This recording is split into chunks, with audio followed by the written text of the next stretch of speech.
Bonjour à tous, j'espère que vous allez bien. Dans cette vidéo, on se retrouve pour parler de 5 véhicules qui ont marqué l'histoire de l'industrie à jamais. Si ce contenu vous plaît, n'hésitez pas à vous abonner, à mettre un petit j'aime et surtout mettre la petite cloche, ainsi vous serez notifié quand une nouvelle vidéo sort.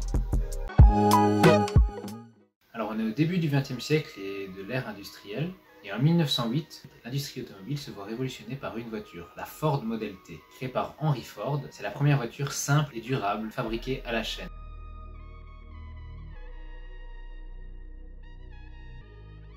Elle était disponible dans plusieurs types de carrosseries, en camionnette, en voiture. Pour simplifier les choses, elle était disponible qu'en une seule couleur, c'est le noir. C'était donc la première fois où c'était le véhicule qui se déplaçait et non pas les hommes qui se déplaçaient pour travailler sur le véhicule. Et aujourd'hui, toutes les voitures sont faites à la chaîne. Il faut savoir qu'à l'époque, comme elle était fabriquée à la chaîne, le temps de production était bien réduit et donc du coup ce qui fait qu'elle était beaucoup moins chère. C'était 850 $, équivalent d'aujourd'hui de 23 000 $, ce qui fait à peu près 20 000 €. C'était donc une voiture très populaire. Plus la voiture devenait populaire, plus le prix baissait en fait. Gardait l'importance de la demande haut. Elle a été vendue jusqu'en 1927, ce qui fait quand même 19 ans d'existence. Et à ce moment-là, elle était vendue pour 360 $. Ce qui est donc l'équivalent aujourd'hui de 5 000 €. Alors il faut savoir que sur ces 19 ans d'existence, 14,6 millions de véhicules ont été vendus. C'était la voiture la plus vendue jusqu'à ce que la coccinelle arrive. Le deuxième véhicule qui a marqué l'histoire a été créé comme la plupart des véhicules pendant une crise. C'est en 1956, la crise de l'huile. Le designer Alec Issiganis qui décide de créer une petite voiture économique pour pouvoir se déplacer à moindre coût. Cette petite voiture, c'est la Morris Mini, la première Mini qui a été créée en 1959. Et c'était la première voiture à offrir un moteur transversal à l'avant, qui permettait donc d'avoir plus petite carrosserie, un plus petit capot, mais plus de place à l'intérieur. Étant donné qu'on avait une plus petite voiture, elle était plus légère et donc du coup elle consommait moins. Une autre particularité aussi, c'est que comme le moteur était à l'avant mais qu'il ne fallait pas transmettre la puissance sur les roues arrière, il y avait moins de pièces qui entraient en jeu, ce qui permettait donc, en ayant moins de pièces, que les voitures soient plus fiables, mais aussi que le coût soit moindre. Elle était vendue 650 livres à l'époque, ce qui fait aujourd'hui l'équivalent de 5 750 €. C'était donc une voiture très économique, très peu chère.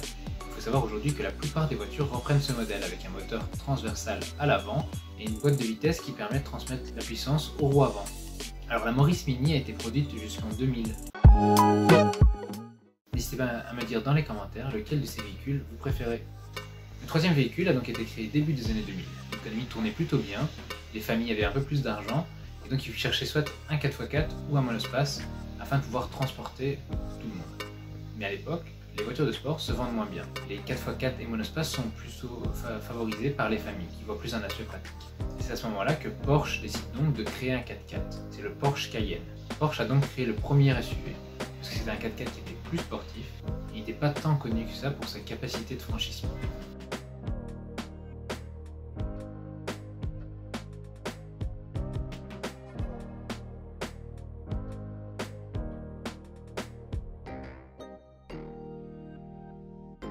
C'est bien sûr sans prendre en compte que Lamborghini avait déjà tenté de faire ça bien des années auparavant avec le LM002 qui n'avait pas fonctionné à l'époque. Le Porsche Cayenne, c'est donc un véhicule 4 roues motrices de luxe et à la fois sportif.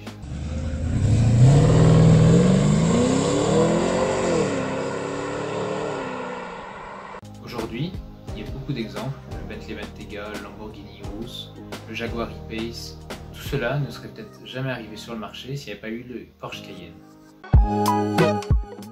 Le quatrième véhicule sur notre liste est un véhicule hybride, c'est la Toyota Prius, créée en 1997 pour le Japon et en 2000 pour l'Europe.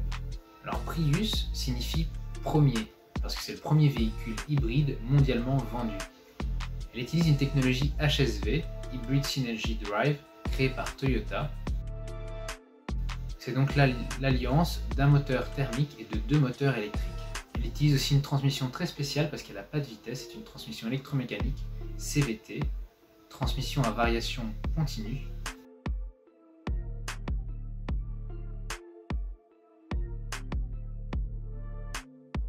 Et en plus de ça, elle utilise un système de récupération d'énergie au freinage, comme une Formule 1. Bien sûr, ce véhicule n'est pas le plus excitant de la liste, mais c'est l'un de ceux qui a donné naissance à plein d'autres véhicules. Parce qu'il faut savoir que chez Toyota, aujourd'hui, la plupart des véhicules sont disponibles en hybride et que toutes les autres marques quasiment ont chez eux un hybride disponible. Le cinquième et dernier véhicule sur notre liste est aussi un véhicule qui à lui tout seul a créé tout un segment. Créé en 1993 avec la participation de Porsche, c'est un break créé par Audi, la RS2.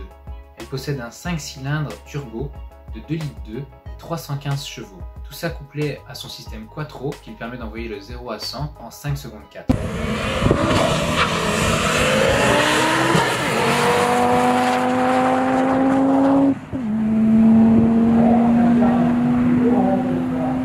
C'est aussi une VMAX de 260 km/h. Effectivement, à l'époque, Porsche offrait ses services parce que les affaires fonctionnaient pas très bien pour eux.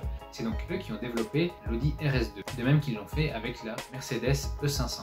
Alors, il faut savoir que cette RS2 n'était disponible qu'en break, uniquement un break.